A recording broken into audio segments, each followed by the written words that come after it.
Bonjour à tous et bienvenue à vous. Bonjour Marion Maréchal. Bonjour. C'est votre grand rendez-vous ce dimanche et pour vous interroger à mes côtés, Nicolas Barré des Échos. Bonjour à vous Nicolas. Bonjour Sonia. Et le penseur et sociologue Mathieu Bocoté. Bonjour à vous Mathieu. Bonjour. Vous êtes Marion Maréchal, directrice de l'ICEP à Lyon, retirée, du moins un temps, certains disent de la vie politique, mais toujours engagée sur le terrain des idées. En cette période électorale, c'est l'effervescence des idées. Quels sont selon vous les nouveaux clivages politiques? Où vous situez-vous dans le camp dit national ou nationaliste entre Marine Le Pen et Éric Zemmour? Et puis nous évoquerons bien sûr la situation à la frontière polonaise. De quoi est-ce le révélateur? On va justement démarrer par cela. Crise migratoire, invasion migratoire, disent certains, drame humain s'indignent d'autres. Comment vous qualifiez ce qui se passe en ce moment à la frontière polonaise? Oui, on voit bien là qu'il y a une œuvre de déstabilisation politique dans laquelle l'immigration est une arme. Mais on feint d'être surpris, mais ce n'est pas la première fois. Il y a quelques mois seulement de cela, le Maroc a utilisé exactement le même procédé contre l'Espagne. On l'a oublié. 8000 migrants qui ont volontairement été laissés vers la frontière espagnole dans le cadre d'un conflit qui les opposait tous les deux. La Turquie, à de très nombreuses reprises, a également utilisé ce chantage migratoire. Je me souviens notamment au moment où l'Union européenne avait critiqué son intervention, ou son rôle du moins, obscur en Syrie. Ça a été le cas également lorsque l'Union européenne ne voulait pas verser la deuxième tranche de milliards, souvenez-vous, dans le cadre de l'accord entre l'Europe et la Turquie. Ça a été le cas aussi lorsque la Turquie demandait de fait le redessinage des zones économiques exclusives, donc des zones maritimes avec Chypre et avec la Grèce. Et donc on voit bien que c'est quelque chose qui revient régulièrement. Mais qui feint de s'étonner de cela? Qui? D'une certaine manière, la Commission européenne, parce qu'on voit bien que là, on feint de découvrir que finalement, l'immigration peut être utilisée comme un moyen de pression. Ce qui est assez étonnant, c'est la réponse à géométrie variable à laquelle on assiste. C'est-à-dire que face à la Turquie, on donne les milliards et on met quelques petites sanctions, mais absolument dérisoires, et surtout on évite de s'offusquer publiquement. Face au Maroc, silence radio. Face aux ONG qui, elles, organisent, c'est de notoriété publique, le trafic de migrants, là on applaudit ou subventionne. Et en ce qui concerne la Biélorussie, on a un frémissement de réaction, mais qui ne va pas jusqu'à, par exemple, le soutien financier de la construction du mur voulu par la Pologne et par 12 autres, d'ailleurs, États européens qui plaident pour qu'il y ait des frontières physiques maintenant qui soient mises en place pour ne pas être à la merci du chantage permanent de ces pays. Mais là, s'agissant de la Biélorussie, quand même, c'est pas les ONG qui font venir les migrants. Non, là, pour le coup, c'est carrément le régime biélorusse qui achemine je suis totalement des d'accord. migrants depuis la Syrie, depuis le Liban, jusqu'à la frontière avec l'Union européenne. Et puis derrière, on voit l'ombre de Vladimir Poutine quand même. Est-ce que vous pensez comment est-ce qu'on doit réagir face à ça? Je fais un parallèle simplement parce que vous avez raison, les ONG ne sont pas des États, mais néanmoins, on est face à un trafic organisé de fait et subventionné en partie par de l'argent public, parce que c'est souvent des associations qui sont applaudies par la gauche. Et ce que je veux dire, c'est que c'est amusant de constater que dans un cas, c'est admis comme une œuvre de déstabilisation et dans l'autre, c'est considéré comme une œuvre de richesse. Voilà. En ce qui concerne la Russie, et là, en l'occurrence, c'est pas moi qui le dis, c'est le secrétaire d'État aux affaires européennes français qui explique qu'il n'y a pas de preuve formelle pour l'instant, en tout cas, du rôle de la Russie. Mais ce qui est sûr, ce qui est absolument sûr, c'est que de toute façon, cette crise entre l'Europe et la Biélorussie sert la Russie. Pourquoi? Parce que plus les relations sont mauvaises entre la Biélorussie et l'Union européenne et la Pologne, plus elle a la certitude que le régime biélorusse restera dans son giron. Alors que, souvenez-vous, les relations n'étaient pas si bonnes d'ailleurs avant la réélection du président biélorusse. Et donc, elle a l'assurance qu'elle ne glissera pas inexorablement vers l'appel otanien et qu'elle restera dans son giron stratégique. Donc, ce qui est sûr, c'est que de toute façon, la Russie a intérêt à cela. Maintenant, la question, c'est est-ce que l'Union européenne a intérêt à cela? Parce que finalement, cette crise, elle est aussi le résultat d'une espèce de guerre froide, si on devait prendre un peu de hauteur, entretenue avec la Russie et ses alliés, qui vient à la suite des sanctions qui ont été décidées à l'égard de la Biélorussie suite à ces élections. Il n'y a pas de doute sur le fait que le président n'est pas un démocrate, on est d'accord. Mais les Chinois non plus, les Qataris non plus, les Saoudiens non plus, les Turcs non plus. Donc c'est vrai que il y a toujours ce problème de cohérence dans la manière dont les relations internationales sont conduites. Comment on agit, comment on réagit? Vous avez un prisme, en tout cas une proximité peut-être avec Poutine et le régime, non, plutôt plus qu'atlantiste, nous sommes bien d'accord. Ah non, moi je suis pour un rapport d'équilibre. Je n'ai pas une fascination pour les Russes, je n'attends pas ce que les chars russes viennent nous sauver. Je n'ai pas non plus une fascination pour les Américains. Ils peuvent être des alliés de circonstance ou des partenaires. Ils peuvent aussi être des adversaires résolus les uns comme les autres selon les sujets dont on parle. Voilà, mais je suis pour un rapport d'équilibre et je ne suis pas sûre que l'Union européenne ait intérêt à ce que la Russie, qui est ce partenaire notamment énergétique et géopolitique, soit systématiquement présentée comme le grand méchant loup du jeu mondial. Voilà, tout simplement.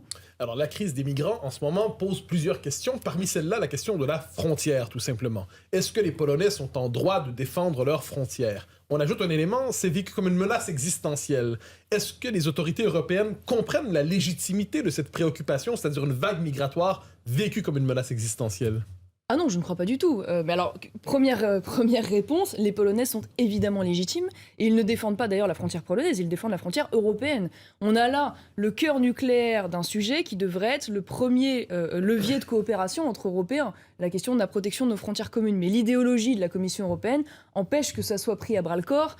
On voit bien que, notamment Frontex, bien que les budgets aient été augmentés, il y a eu de nombreux rapports là-dessus, ne fonctionne pas, n'a pas un mandat clair, n'a pas un rôle qui est bien défini et qui du coup le rend efficace. Les relations d'ailleurs sont tellement exécrables entre la Pologne et la Commission que la Pologne a refusé que les gardes-frontières de Frontex interviennent, parce que j'imagine qu'ils doivent se dire qu'ils vont davantage être là pour observer et faire des leçons humanitaires plus que pour véritablement aider. Donc c'est vous quelle dire est l'idéologie? Vous avez dit l'idéologie de l'Union européenne. Mais l'idéologie pro-immigration, multiculturaliste, qui considère que l'immigration est d'ailleurs une partie de la solution aux problèmes démographiques que Pourtant, connaît les l'Europe. autorités européennes l'attendent, la Biélorussie, et plutôt, même si vous estimez que le soutien est timide à l'égard de la Pologne, soutiennent la Pologne. Oui, mais ce que je veux dire, c'est que, alors, ils tensent la Biélorussie, certes, pour toutes les raisons aussi géopolitiques dont on a parlé, mais concrètement, la réponse, quelle est-elle? C'est-à-dire qu'il y a le refus quand même aujourd'hui de la présidente de la Commission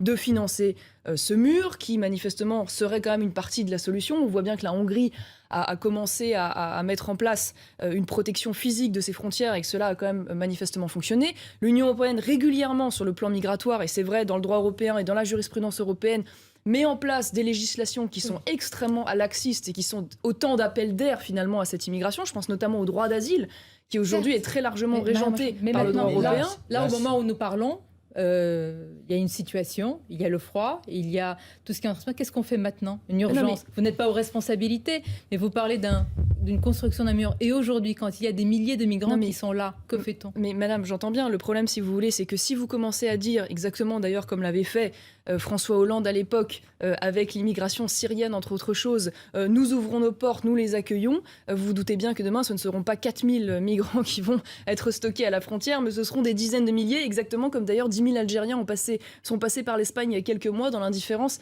générale. Donc on ne peut pas, aujourd'hui, nous n'avons pas les moyens de pouvoir accueillir ces personnes. Donc il faut faire en sorte qu'elles puissent être reconduites d'où elles viennent.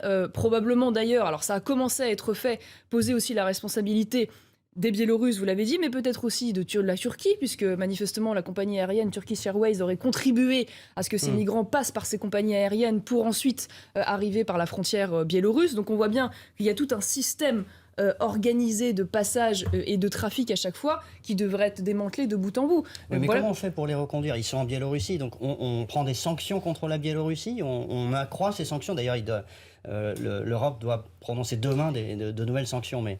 Il y a en effet, cette pression alors précisément la situation est le résultat des sanctions qui ont été émises contre la Biélorussie, comme vous le savez, à la suite de la manière dont ont été conduites les élections. Je ne suis pas sûre que le résultat ait été extrêmement efficace. Ce qui est sûr, c'est que pour le coup, il faudrait que les Russes interviennent dans le dispositif. Ce pourquoi d'ailleurs nous aurions intérêt à non plutôt que de les vilipender, chercher à travailler avec eux, parce qu'une partie de la réponse se trouve dans la relation que la Russie a avec la Biélorussie.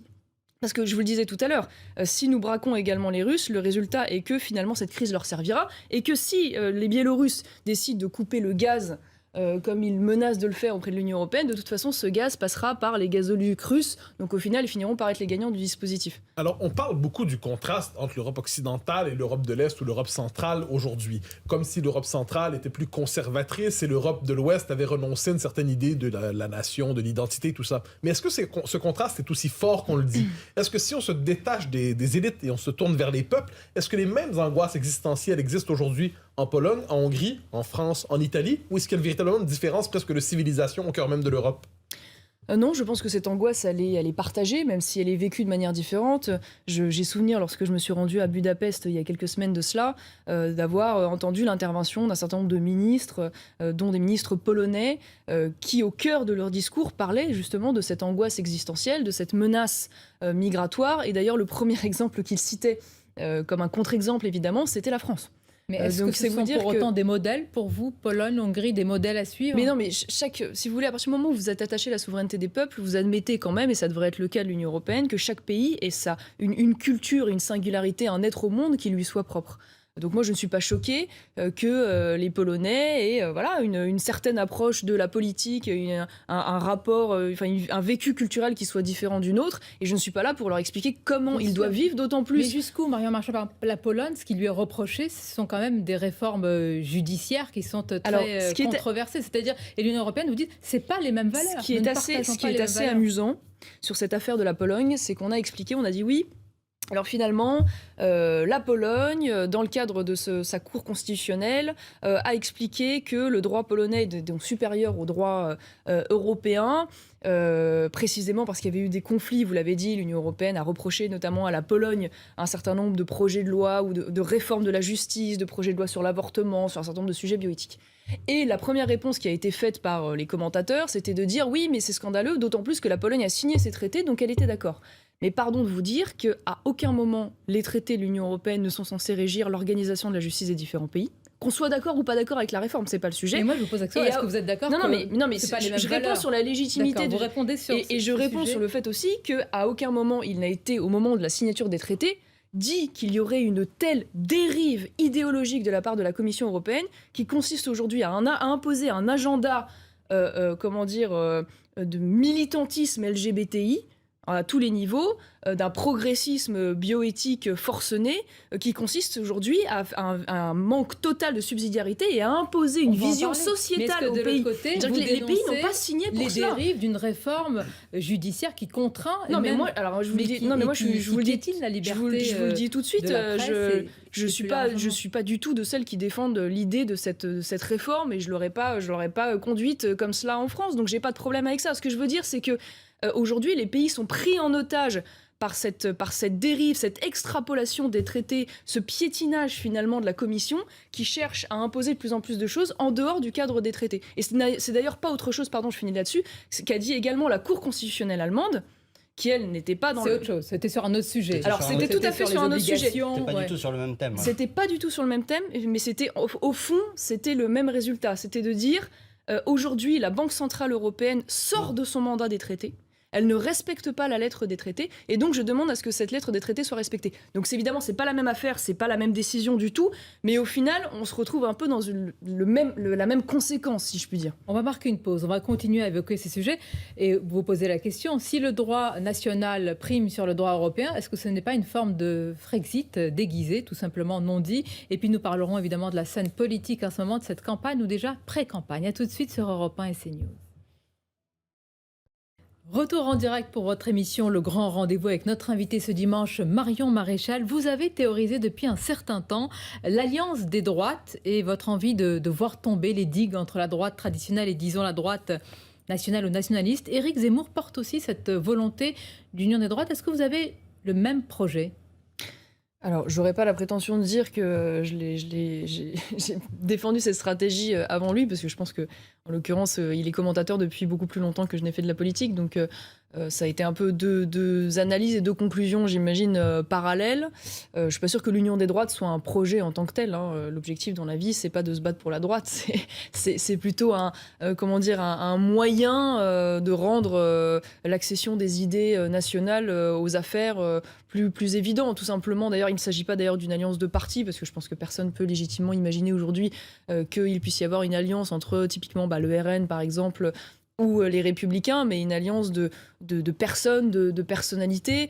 C'est vrai qu'à l'époque, notamment RN, moi j'avais plaidé au moment des législatives pour ce qu'il y ait des listes blanches et non pas des listes noires. Ça veut dire identifier des candidats chez les Républicains qui sont suffisamment, on va dire, compatibles avec le RN pour ne pas leur mettre de candidats en face dans l'espoir que celui-là puisse... En dépassant les étiquettes et exactement. Pas savoir qui a eu la primauté de cette idée, mais vous partagez ce... Voilà. Après, je trouve que c'est une partie de la réponse. Elle n'est pas exclusive, mais en tout cas, elle aurait dû, selon moi, s'imposer depuis longtemps dans le débat politique, surtout au moment où les Républicains, souvenez-vous, au moment de la guerre Copé-Fillon, c'était quand même très largement effondré, où il y avait un espace pour pouvoir remplir à ce moment-là, qui n'a pas été malheureusement pris.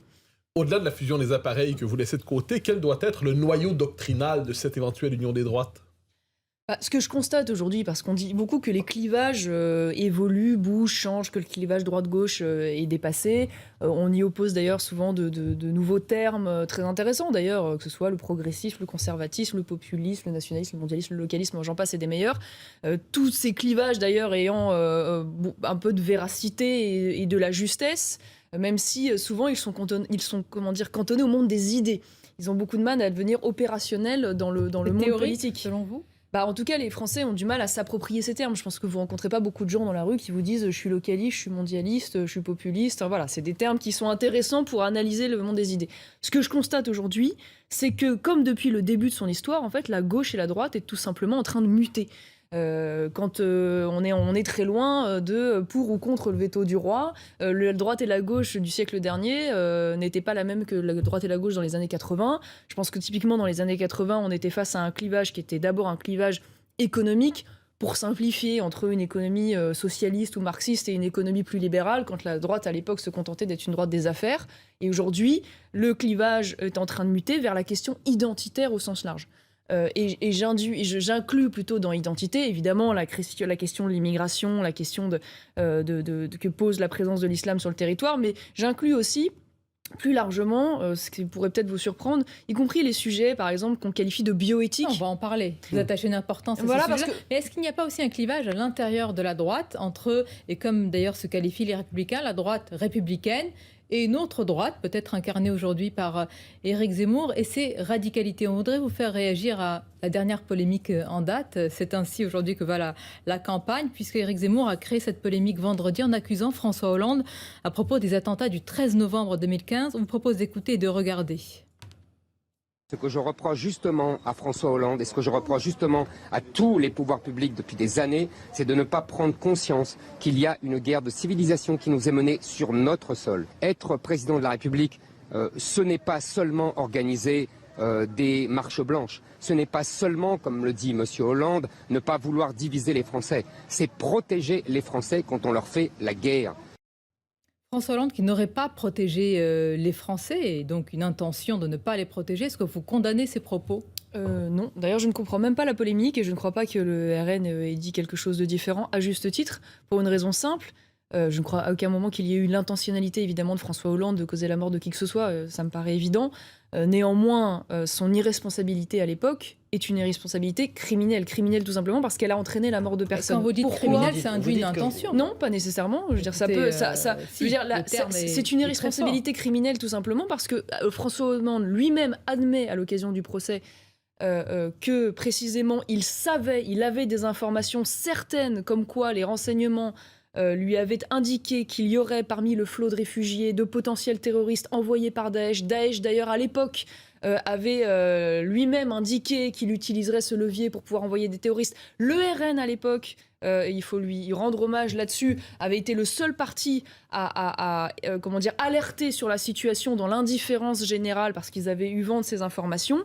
Et non seulement François Hollande n'a pas bloqué les frontières, n'a pas régulé ses flux, mais bien au contraire, il s'est même entendu à l'époque avec Angela Merkel pour organiser l'arrivée de ces migrants de manière durable. Là, vous insistez sur l'intention, encore une fois, parce que je pense que l'intention de François Hollande, c'était une intention naïvement humaniste. C'était pas l'intention de causer la mort de qui que ce soit. Mais cette intention naïve et cette irresponsabilité a entraîné des choses gravissimes. Voilà, évidemment que François Hollande n'a jamais eu l'intention, à aucun moment... Mais vous ne condamnez pas les propos d'Éric Zemmour. Vous dites que vous ne comprenez pas la polémique, mais elle vient de là, justement, parce que Éric Zemmour mais à quel moment Éric Zemmour dit François Hollande avait l'intention de tuer des gens ? Il a dit que le pouvoir de l'époque aurait préféré que des Français meurent. Il a dit il n'a pas protégé les Français. Excusez-moi, factuellement, c'est vrai. Non, il n'a pas dit, il n'a jamais dit que le pouvoir en place voulait que les Français meurent. Non, jamais de la vie, il n'a jamais dit ça. Aurait préféré que des Français meurent, si. Non, il n'a pas dit aurait préféré. J'ai pas entendu ça. Je sais pas. Comment Manuel Valls d'ailleurs a réagi, il a réagi en disant c'est faux, c'est ignoble, c'est inacceptable, il ne serait pas... Moi je sais pas, je m'en tiens à ce que vous venez de me montrer là en l'occurrence, mais évidemment qu'à aucun moment il y a l'intention de faire mourir qui que ce Mais soit. vient de là, la Mais, polémique. mais de dire qu'à l'époque, le gouvernement n'a pas protégé les Français, mais pardon, c'est vrai.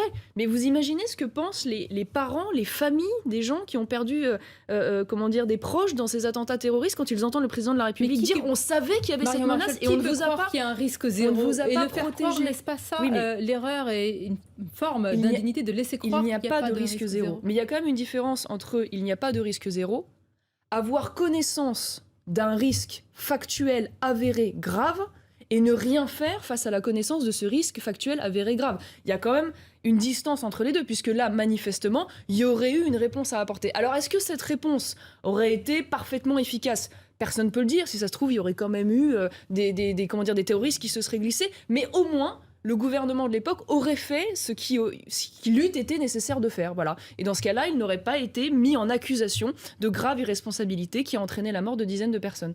C'est juste ça. Donc. Une grande partie de la classe politique, si ce n'est la quasi-entièreté de la classe politique, a condamné ces propos. Et la question, c'est est-ce qu'on peut faire campagne, en tous les cas pour un presque candidat, un très probable candidat, avec des radicalités. Dans Le Parisien, Samuel Sandler, dont le fils et les 2 petits-fils ont été assassinés par Mohamed Merah en 2012 à Toulouse, dit qu'il attend des excuses d'Éric Zemmour pour avoir pointé le fait que ces victimes avaient été enterrées en Israël. Est-ce que ce qui avait été écrit, ce qui est écrit dans le livre d'Éric Zemmour, ça vous a choqué, ça vous a interrogé ou interpellé? Je trouve que c'était à minima horriblement maladroit. Alors parce que Éric Il doit Zemmour, s'en excuser, Éric Zemmour. je trouve qu'il a légitimement, il a pas illégitimement plutôt blessé des gens, et donc quand on blesse des gens sans avoir l'intention de le faire en plus, parce que je crois pas qu'Éric Zemmour ait eu l'intention de blesser ces gens, ça me choquerait pas qu'il puisse y avoir des excuses, sincèrement, parce qu'en l'occurrence, ces pauvres victimes n'y étaient pour rien, ces familles n'y étaient pour rien, et donc le parallèle était extrêmement maladroit. Là, Éric Zemmour a voulu faire une analyse sociologique. Ce sont des polémiques ou des radicalités je recherchées. Je pense qu'il y a, si vous voulez, la difficulté à passer d'un homme qui était malgré tout jusqu'alors plutôt un intellectuel, qui va faire des analyses sociologiques, qui va écrire des essais dans lesquels il va analyser la situation française, à un homme politique, avec la parole de l'homme politique qui aspire à être un homme d'État. Elle n'est pas la même que celui du sociologue ou de l'intellectuel. Ça porte atteinte à sa voilà. crédibilité, vous pensez, aujourd'hui ? Ce genre de polémique ? Ça, c'est les sondages et les dynamiques qui le diront. Après, est-ce qu'ils le disent aujourd'hui avec une forme de tassement je dans les pense typiquement, sondages. par exemple, sur la polémique de François Hollande, je pense qu'il y a un émoi dans la classe politique, mais ce qui est logique, puisqu'en fait, c'est eux qu'on met directement en cause. Donc, c'est normal qu'ils se défendent. Il y a un émoi dans la classe médiatique. Je ne suis pas sûre que les émois politiques et médiatiques soient toujours les émois populaires. Voilà. Donc, ça, c'est le temps qui le dira. Mais non, je n'ai pas le sentiment que ce soit ça pour l'instant qui l'ait particulièrement freiné. Bon, après, vous savez, parfois il y a une forme, certains disent que les professionnels de la politique souffre précisément de ce statut. Certains lui donnent crédit d'être plus authentique, d'être en dehors du système. On verra les limites. Moi-même, comme vous, je suis une observatrice dans ce jeu-là. Je ne sais pas ce qu'il va advenir derrière cela. Eh bien, on va ce style original. En tous les cas, à analyser. Vous nous direz aussi dans ce camp, puisque vous avez parlé des clivages, jusqu'où ils vont ces clivages. On vous interrogera aussi sur la droite républicaine. On assiste en ce moment à ces débats. Et puis, vous avez évoqué les questions bioéthiques, d'identité, la société de demain. On y viendra évidemment avec Mathieu Bock-Côté et Nicolas Barré. À tout de suite. En direct ce dimanche, Marion Maréchal, et la question est posée par Mathieu Bock-Côté. Alors, c'était ces derniers jours commémoration gaulliste pour le 51e anniversaire de la disparition du général. Alors, que vous inspire d'abord et avant tout ces commémorations nombreuses autour du général? De quoi est-il le nom aujourd'hui et que représente-t-il pour vous? Moi, j'ai toujours un peu de mal avec ce qualificatif gaulliste. Je vais vous expliquer pourquoi, parce que c'est comme le terme républicain. Moi, aujourd'hui, c'est un terme complètement informe, finalement, puisque tout le monde s'en est emparé, à droite ou à gauche de l'échiquier politique. Et pour moi, c'est surtout un outil aujourd'hui qui sert à délivrer des brevets de respectabilité aux héritiers auto-proclamés ou à exclure du cercle de la respectabilité, précisément, d'autres courants, comme par exemple Marine Le Pen ou le Rassemblement national, de manière, je pense, totalement illégitime, d'ailleurs, parce que aujourd'hui, ce mouvement, comme d'autres, d'ailleurs, mais défend un certain nombre d'héritages du général de gauche. Donc je suis assez indifférente à cela, et moi-même je me suis jamais précipitée à prendre cette étiquette gaulliste, précisément parce que je trouvais les contours étaient assez mal définis.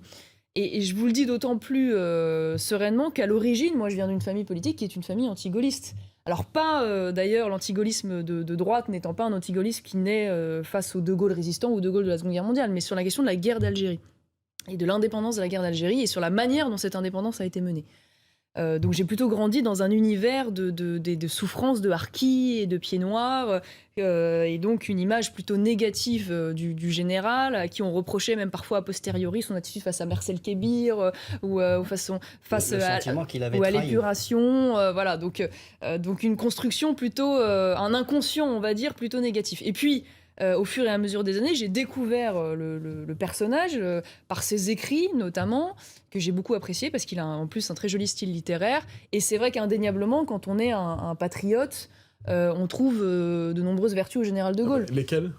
Alors déjà, il a placé la France à la table des vainqueurs à l'issue de la Seconde Guerre mondiale. Ça, c'est grâce à lui et ça n'était pas acquis. Donc déjà, c'est quand même un héritage qu'on lui doit et pour lequel on doit être reconnaissant. C'est un homme qui a une vision géopolitique d'équilibre, qui n'était pas d'ailleurs un atlantiste forcené. Faut-il rappeler qu'il avait refusé de commémorer le débarquement des Américains en Normandie. On l'a peut-être un peu oublié, mais précisément parce qu'il ne voulait pas de cette soumission. C'est un homme, au-delà de la sobriété de son style aussi, qui était plaisante, mais il avait un certain rapport aux institutions, dans le recours au peuple, au référendum, qui était quand même tout à fait admirable, et puis un attachement viscéral à l'indépendance nationale. Et en tout cela, indéniablement. est-ce qu'il était donc, j'allais dire, le miroir inversé du maréchal Pétain? Le miroir inversé, je ne sais pas, sur ces sujets-là en particulier. En tout cas, ce qui est sûr, c'est qu'il était l'incarnation de celui qui ne se résigne pas, qui n'accepte pas la fatalité, qui refuse les compromissions au moment de la Seconde Guerre mondiale face au gouvernement de Vichy en place. Et donc c'est normal qu'il ait eu de ce fait-là une place particulière, qu'il continue d'avoir une place particulière dans le cœur des Français. C'est pour ça que je vous dis, moi j'apprécie, j'ai fini par apprécier le personnage, même si sur la guerre d'Algérie, d'ailleurs j'admets même qu'il a eu raison. À l'époque, c'était pas ce que pensait Jean-Marie Le Pen sur l'indépendance de la guerre de l'Algérie, mais qu'il a eu tort sur la méthode. Et que la façon dont il a conduit l'indépendance aujourd'hui continue d'être payée dans le rapport que nous avons aux héritiers du FLN qui ont pu réécrire l'histoire sur la manière finalement dont le général de Gaulle a laissé se faire le massacre des harkis et a laissé le FLN prendre la main. Mais du coup, compte tenu de ce que vous venez de dire, vous comprenez qu'on puisse être choqué quand Éric Zemmour semble nuancer le rôle de Pétain? Alors, je comprends qu'on puisse être choqué, et en même temps, pour en avoir parlé directement à Éric Zemmour, parce que moi-même, j'ai été interpellée parce que tout le monde dit qu'il a une obsession. Je ne crois pas qu'il ait une obsession, mais en tout cas, il a mis le sujet sur la table, parce qu'on lui pose aussi souvent la question. Mais en tout cas, ce qui est sûr, c'est que je pense comprendre la démarche, pour en avoir discuté avec lui. C'est-à-dire que lui dit l'ambiance de repentance dans laquelle nous baignons. Le sentiment anti-français qui est celui d'une grande partie des élites françaises et d'une partie malheureusement de la jeune population immigrée. L'espèce de haine de soi mais qui là, ça permet... n'a rien à voir. Il s'agit de regarder l'histoire en face quand même. Non, mais je vais aller au bout, je vous explique. J'essaye de relater ce qu'il m'a expliqué. Voilà. La haine de soi sur laquelle prospère finalement l'imposition du modèle multiculturel qui serait forcément mieux finalement que la culture française. Tout ça naît, selon lui, prend racine dans la culpabilité dite collective de Vichy. Voilà. Et que c'est là le cœur nucléaire, le cœur du cancer finalement qui entraîne tout cela. Atteindre cet objectif, on l'a compris, selon Éric Zemmour, d'en finir avec la repentance, est-ce que vous partagez? Doit-il passer, comme l'ont dénoncé beaucoup dans la classe politique et ailleurs, par une forme de révisionnisme de l'histoire? C'est ça la question. Pour atteindre cet objectif que vous décrivez, faut-il utiliser un tel moyen Alors là où je trouve la démarche intéressante, c'est dans le fait d'essayer d'apporter, et je vais vous répondre sur le fond après, d'apporter de la nuance, c'est-à-dire de dire oui, la France a été à Vichy, mais elle a été aussi à Londres et elle a été en Afrique du Nord. Oui, il y a eu une droite résistante et il y a eu une gauche collabo. Oui, il y a eu une résistance qui était gaulliste et il y a eu une résistance aussi incroyable que ça puisse paraître qui à l'époque soutenait Philippe Pétain. Voilà, donc déjà apporter de la nuance pour pas regarder d'un bloc, ce qu'a fait d'ailleurs pendant très longtemps et De Gaulle et Mitterrand jusqu'à sa mort, qui refusait d'accepter une responsabilité collective des Français qui, pour des milliers, si ce n'est des millions d'entre eux, ont été exemplaires dans le cadre de la défense et de la protection des Juifs. Après, Et là, je suis d'accord avec vous, il peut y avoir un débat sur, la pertinence de l'angle choisi, ça c'est sûr, et deux, sur la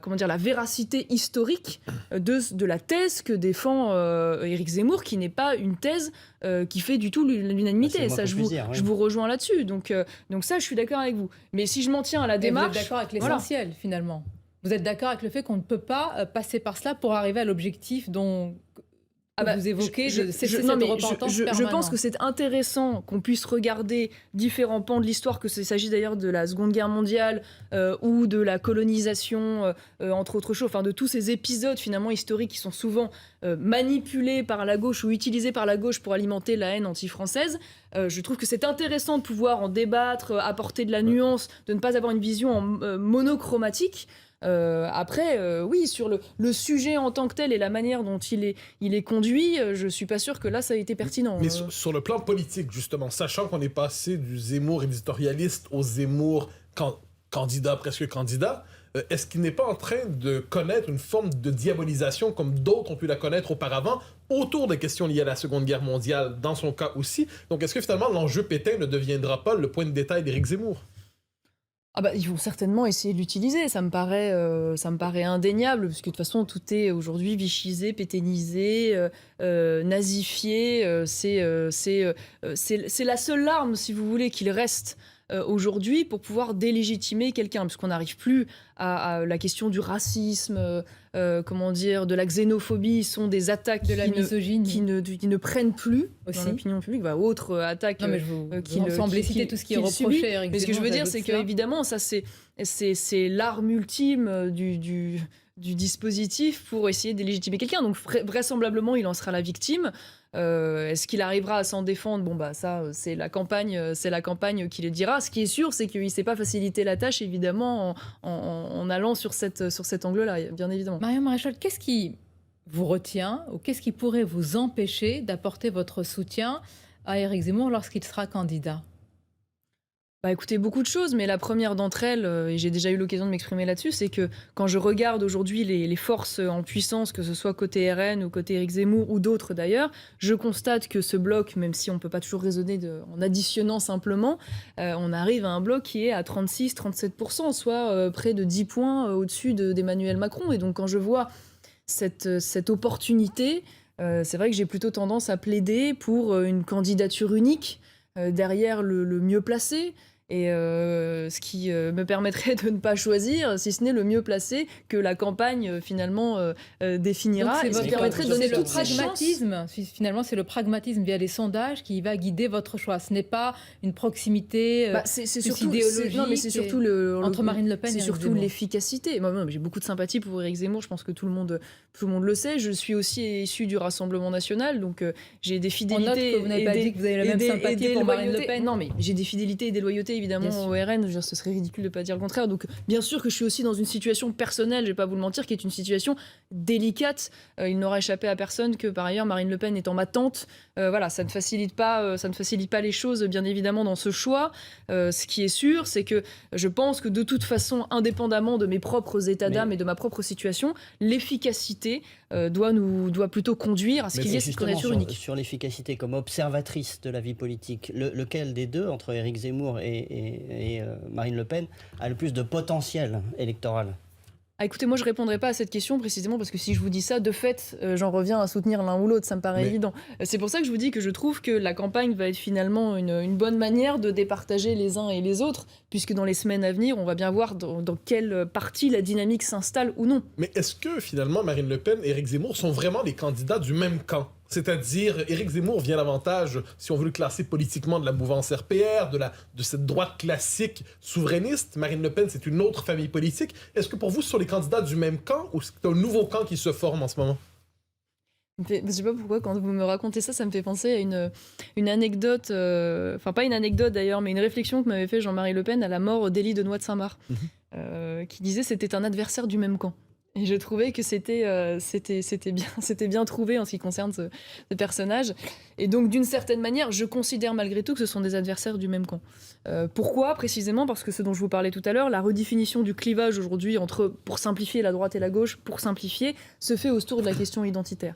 Et de ce fait-là, indéniablement, avec toutes les nuances qu'ils peuvent avoir l'un et l'autre, parce qu'ils n'ont pas exactement la même position, c'est certain, y compris sur ce sujet, même si l'essentiel est en accord, ils sont manifestement du même camp. Or, je considère que la question identitaire, selon moi, aujourd'hui, est la question existentielle. Oui, mais c'est une différence peut-être avec le Rassemblement national d'aujourd'hui, puisque Marine Le Pen, peut-être a raison, en tous les cas, quand elle voit les préoccupations des Français, insiste davantage sur les questions de pouvoir d'achat, sur les questions sociales qu'elle met en avant, et elle insiste pour dire que les questions identitaires ne sont pas les seules questions dans cette campagne. Donc, selon vous, c'est bah non, mais c'est une mauvaise mais l'un et analyse. l'autre ne sont pas incompatibles. En effet, Bien vous sûr, avez raison. mais Éric Zemmour dit la priorité. question centrale, vitale, absolue, c'est la question identitaire, et je vais principalement faire ma campagne là-dessus, même si je ne parlerai pas que de cela. Et Marine Le Pen, en effet, explique et elle s'attache à mettre en avant d'autres problématiques. Mais l'un et l'autre ne sont pas incompatibles, puisque de toute façon, je ne crois pas que Marine Le Pen considère que la question identitaire est un sous-sujet. Elle ne dit pas cela.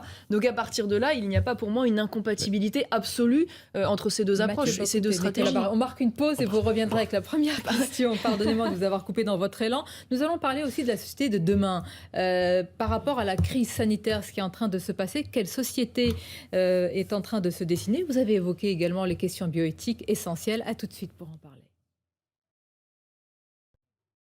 Et notre invité ce dimanche, Marion Maréchal. Dans quelques instants, des questions sur la situation sanitaire et surtout la question des libertés, eu égard au pass sanitaire. Mais tout d'abord, encore une question de votre part, Nicolas Barré, sur la partie précédente.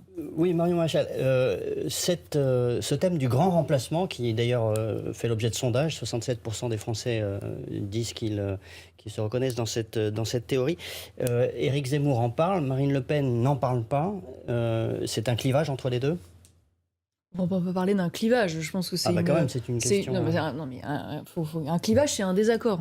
Je ne crois pas qu'il y ait un désaccord de fond sur le constat qui est fait aujourd'hui sur la menace migratoire que représentée aujourd'hui en France. Je pense qu'il y a une différence dans la manière de le verbaliser. Voilà, parce que certains ont des craintes d'être associés à un terme qui lui-même dit beaucoup de choses. Ça dit beaucoup de choses de la vision. Non, mais ça dit des choses sur l'approche, la stratégie, la manière de faire de la politique. Sur le fond, bon, je pense que la menace migratoire, elle est comment dire, admise par les deux. Oui, mais les de deux. là à aller jusqu'à Voilà. dire grand remplacement, vous croyez à cette Après, je théorie? pense que malheureusement, et complètement à tort d'ailleurs, ce terme a été accusé d'avoir une dimension complotiste. Ah oui, ce qui fantasme nauséabond, théorie oui, mais complotiste. sauf que ce n'est pas du tout d'ailleurs ce qu'a dit l'auteur lui-même dans son ouvrage, donc je ne sais pas d'où est parti. Je pense que ça a été un moyen de délégitimer finalement ce terme pour délégitimer la réalité qu'il était censé traduire finalement, et qui a, c'est vrai, une valeur symbolique forte parce que c'est un terme qui est marquant indéniablement, et d'ailleurs qui est attesté par les chiffres. Parce que la réalité, j'en ai noté quelques-uns ici qui sont quand même édifiants et qui sont que des chiffres officiels. Quand vous voyez qu'il y a aujourd'hui 25% de la population française qui est d'origine immigrée en comptant les deuxièmes générations, ça c'est un chiffre de l'Office français de l'immigration et de l'intégration. Il y a aussi les chiffres de France Stratégie, d'ailleurs, qui est un organisme de Matignon qui atteste d'un basculement démographique, mais comment dire, le poids des mots et la manière de les dire ont quand même une importance dans le débat. Quand on dit grand remplacement, théorie complotiste, dans le sens où il y aurait une théorie organisée d'un grand remplacement voulu, orchestré. Vous parlez des chiffres de France France Stratégie. Vous Stratégie. utilisé cette expression. Je l'ai utilisé, j'ai pas de problème à l'utiliser. J'ai pas de pudeur sur les mots à partir du moment où ils définissent une réalité juste. Et je vois pas pourquoi d'ailleurs je me mettrais dans le cadre défini par la gauche qui nous autorise à utiliser tel mot ou à avoir telle ou telle pensée. Mais quand vous parlez des chiffres de France Stratégie, quand vous avez la droite classique n'utilise pas ce terme. Oui, non, parce que la droite classique c'est soumis au cadre posé par la gauche. Bon, ça c'est leur habitude à eux. Voilà, mais ce que je veux dire, c'est que quand vous avez aujourd'hui, et ça c'est les chiffres aussi de France Stratégie, quand vous avez un tiers des enfants aujourd'hui qui naissent en France, près d'un tiers qui ont au moins un des deux parents étrangers.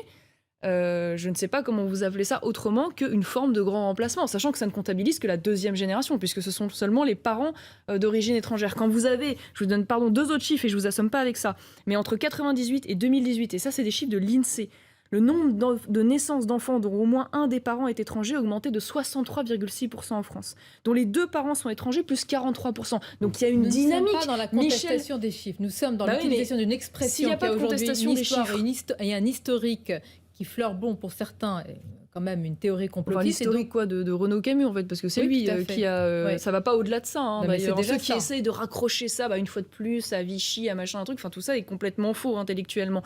Donc c'est un auteur qui est un essayiste, un romancier, qui a utilisé ce terme pour décrire une réalité qui aujourd'hui est factuellement prouvée par les chiffres et qui est en plus ressenti tel quel par une majorité de Français. Ça a été dit, voilà. Après que certains aient des pudeurs sur les mots parce que évidemment la gauche s'en est émue, bon, ça en soi pour moi c'est pas un objet de polémique. Alors une question a été laissée de côté un peu ces derniers temps, mais revient dans l'actualité, c'est celle du pass sanitaire. Alors vous faites partie de ceux et celles, comme on dit aujourd'hui, qui sont inquiétés de ce pass sanitaire. Vous semblez voir l'annonce, non pas seulement de mesures techniques parmi d'autres, mais l'annonce d'un nouveau modèle de société. Est-ce que je comprends bien vos inquiétudes si je le dis ainsi? Oui, alors déjà pour deux choses, parce que je pense que le pass sanitaire n'est pas la bonne réponse, au-delà de la question de principe qu'il pose. Pourquoi ? Parce que manifestement ce vaccin n'est pas un outil efficace de lutte contre l'épidémie. Preuve en est, les chiffres en Allemagne, qui est un pays aussi vacciné que nous, à Singapour, qui est au moins autant vacciné, si ce n'est même plus, qui a eu un pic de décès et de contamination fin août. Je pense à un État, notamment le Vermont, aux États-Unis, qui est l'État le plus vacciné, qui a des chiffres. On ne s'engage pas sur un aspect sanitaire qu'on ne maîtrisons pas, parce qu'il protège quand même. Je vais juste aller au bout. Vous avez 8 fois moins de chances de tomber malade si vous êtes vacciné. Laissez-moi aller au bout. Non, mais ne contestez pas ça. Je conteste pas. C'est pas ce que je suis en train de dire. Ce que je suis en train de dire, je parle d'un outil efficace de lutte contre l'épidémie en tant que telle. Aujourd'hui, d'ailleurs, c'est les chiffres révélés par vos confrères de RTL, un tiers des hospitalisés qui sont entièrement vaccinés. Donc, ce que je veux dire, c'est que c'est un outil qui, au mieux, c'est donc un outil qui n'empêche pas la contamination, puisque les personnes vaccinées peuvent contaminer et être contaminées. Il y a eu des clusters dans les hôpitaux, on l'a vu, ça a été dit. Il y a même une étude récente de l'Imperial College de Londres qui dit que les vaccinés sont autant contaminants que les autres, donc il n'y a même pas d'unanimité là-dessus. En revanche, ce qui est vrai sur le vaccin, c'est que c'est au mieux un outil de protection personnelle temporaire pour limiter, et ça vous avez parfaitement raison. Ce qui n'est pas rien du tout, hein. Ce qui est un aspect Ce qui n'est pas essentiel. rien du tout, ce qui est limiter les risques de cas graves. Et ça, vous avez raison. Néanmoins, à partir du moment où on voit que c'est un outil qui n'est pas efficace dans la lutte contre le développement de l'épidémie, mais qui est un simple outil de protection personnelle, la pertinence du pass sanitaire en tant qu'obligation vaccinale de fait auprès des populations qui ne sont pas des populations à risque perd sa légitimité et sa pertinence. Factuellement, sur le plan sanitaire, pour moi. Ensuite, la deuxième chose, et ça n'est pas moins important, ça me pose un problème de principe monstrueux. Voilà, je sais que tout le monde s'est habitué et que la plupart des gens voient finalement assez peu de contraintes à montrer un QR code et tout. Mais il faut imaginer quand même ce que ça a induit sur le plan des principes. Ça veut dire qu'aujourd'hui, on a accepté légalement que des personnes puissent être discriminées dans leurs actes du quotidien sur le plan de leurs données de santé. C'est une liberté, a dit le président. Le pass est maintenu pour que vous puissiez... c'est une bonne manière d'inverser. Aller au restaurant pour les restaurateurs. C'est une bonne manière d'inverser. C'est une bonne manière. La vraie atteinte aux libertés, c'est le confinement. D'appeler liberté une mesure profondément liberticide. Est-ce que la vraie atteinte pour la liberté, je vais jusqu'au bout. On a jeté quand même des milliers de personnes à la rue sans indemnité, 15 000 soignants, parce qu'ils n'étaient pas vaccinés. Alors même qu'il eût été beaucoup plus efficace de leur demander des autotests. Parce que la réalité avec ce vaccin, c'est que du coup, les soignants vaccinés ne sont plus testés. Donc, de fait, un certain nombre ont été et sont porteurs du virus et le transmettent. Ça a fait des clusters à l'hôpital. Donc, au final, ça n'a absolument aucune efficacité. Quand vous êtes soignant et au contact de gens fragiles, vous ne croyez pas qu'il faut être vacciné? Non, je pense qu'il y a des obligations vaccinales pour les soignants. Ce que je veux dire, c'est que je pense que les autotests sont manifestement beaucoup plus efficaces. Parce que quand vous faites un test, vous savez que vous n'avez pas la maladie, que vous n'en êtes pas porteur. Alors que quand vous êtes vacciné et que vous ne faites pas de test, manifestement, puisque ce vaccin, une fois de plus, je le répète, je le rappelle, n'empêche pas d'être contaminé et de contaminer les autres, vous êtes donc un soignant potentiellement porteur du virus. Il vaut mieux être vacciné que pas vacciné. Mais entre certainement. Oui, mais d'accord, madame, mais entre je fais le test et je suis sûre de ne pas l'avoir et je suis vacciné et j'ai moins de chances de contaminer. Et la vraie question, attendez, je vais celle des libertés. Est-ce que vous ne justement. pensez pas que c'est une question... La plupart des Français se sont habitués à cela, Marion Maréchal. Mais ça m'est totalement égal que la plupart des Français soient habitués à ça. C'est pas un argument pour moi. Je veux dire, c'est un système donc qui discrimine les gens sur le plan des données de santé. Donc on a mis le doigt là-dedans. On sait où ça commence, on sait pas où ça s'arrête. C'est un système qui est un contrôle de citoyen à citoyen. Ça veut dire que c'est les autres citoyens qui contrôlent les données de santé des autres citoyens. C'est un système de traçage numérique généralisé. Voilà, avec tout ce que ça peut induire si un jour ça tombe dans de mauvaises mains. Et on a bien vu par ailleurs que la protection de ces données, que ce soit sur le plan des tests ou des vaccinations, n'étaient pas protégées. Il y a eu de très nombreux hackings qui ont été révélés par la presse.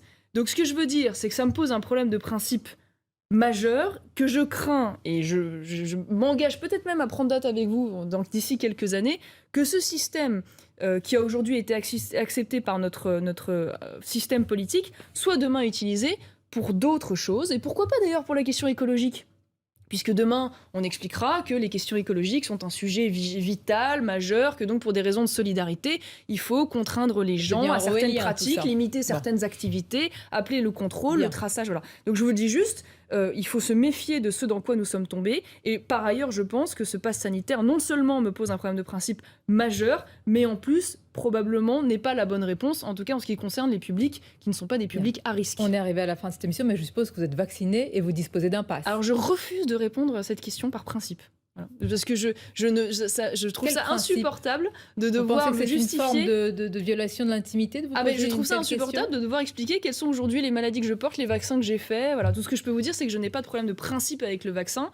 Ma fille a fait ses 11 vaccins obligatoires, donc je ne suis pas une anti-vax primaire.